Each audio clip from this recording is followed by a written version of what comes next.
Writers, today we're going to write the counter-argument against the argument that we're trying to prove in our argument essay. So I'm going to break it down step by step on how you can do this. We ask ourselves first, why is the counter-argument important? Well, we all know that clever writers prepare counter-arguments in order to strengthen their own argument. If you don't know what your opposition is going to argue back with, then you're not really fully prepared to write an argument essay or even to dispute anything. So here's how we do that. Now, our goals for the counter-argument are as follows. 1, know your audience. Who are you trying to convince? If you really know exactly the group or people that you're trying to focus your essay on, it makes it a lot clearer. 2, think, how might someone with an opposing view respond to my argument?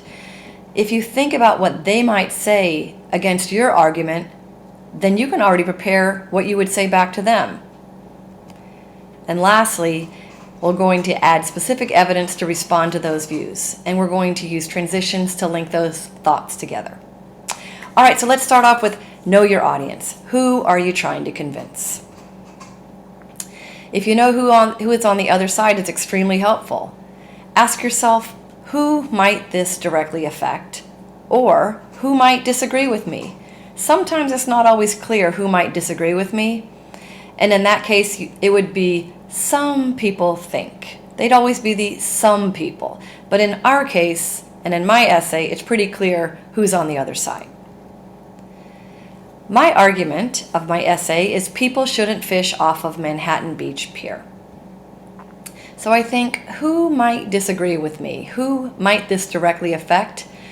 Well, clearly it would be the people who do fish off of Manhattan Beach Pier, and that would be fishermen or anglers. I'm going to refer to them as anglers.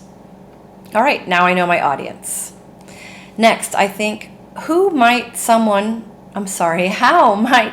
with an opposing view respond to my argument? Now, we had 3 points in our argument. 1 was, pollutants in the water taint the fish. 2, it hooks pelicans and other sea life. And 3, sharks are attracted to fishing spots. Now, in my essay, I proved each one of these points, but I have to think about how anglers might respond to each of those, how they might argue back. So let's look at the first point. Pollutants in the water taint the fish.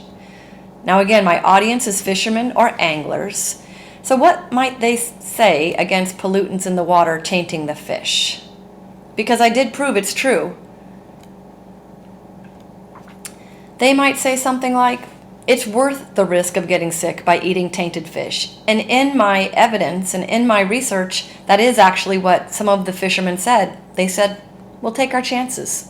All right, well, if they're willing to do that, then so be it. Let's move on to the second point. It hooks pelicans and other sea life. Now again, that's my audience. So what might they say against hooking other sea life? Well, hooks can simply be removed, so no permanent damage is done to the animal. Well, clearly I can already think of another argument against that, and I'll bring that up later. But that might be something they would say. And lastly, my third point. Sharks are attracted to fishing spots. There's my audience.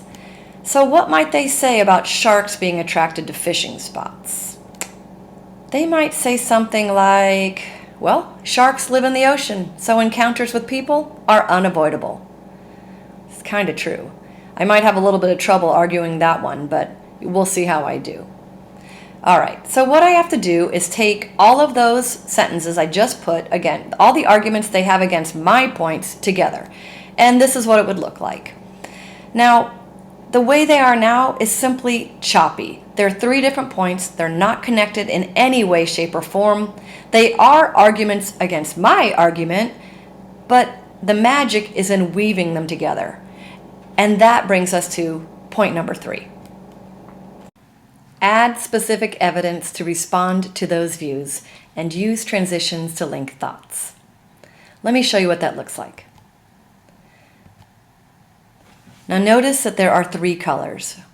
The red are the transitions and transitional phrases that I'm using to link the different thoughts together and to show you this Also, and another thing, the blue is the counter argument, how I'm arguing against their point. So here we go. I started with the word conversely because it's an adverb that already begins to tell you this is the other side. So that's the signal. Now on this part, I said that the anglers may say it's worth the risk of getting sick from eating tainted fish. What is my counter argument to that? How do I respond to that?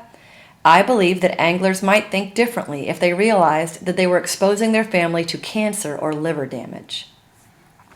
Okay, so that brings us to the next point, and I added my transitional phrase, anglers might also think that we talked about hooks that can be simply removed, so no permanent damage is done to the animal. How do I respond to that? What is my counter argument in blue? Fishermen should consider the fact that some animals do die or have to live out the rest of their lives with a hook embedded in their bodies. Not so pretty. Now my third point, I added lastly, anglers may think, as a transitional phrase to link it in. And this was about sharks living in the ocean, so encounters with people are unavoidable. What is my counter argument to that? Although this is true, now I actually had to concede that point. Fishing off of the pier brings sharks closer to shore, and this puts all ocean swimmers at risk. So that, in a nutshell, is the entire paragraph, and that is my counter argument. So let's go ahead and look at the steps again. The goals for the counter argument are: 1. Know your audience. Who are you trying to convince? 2. Think, how might someone with an opposing view respond to my argument? And number 3, add specific evidence to respond to those views. Use transitions to link thoughts. Those are the steps. You can do it. Good luck.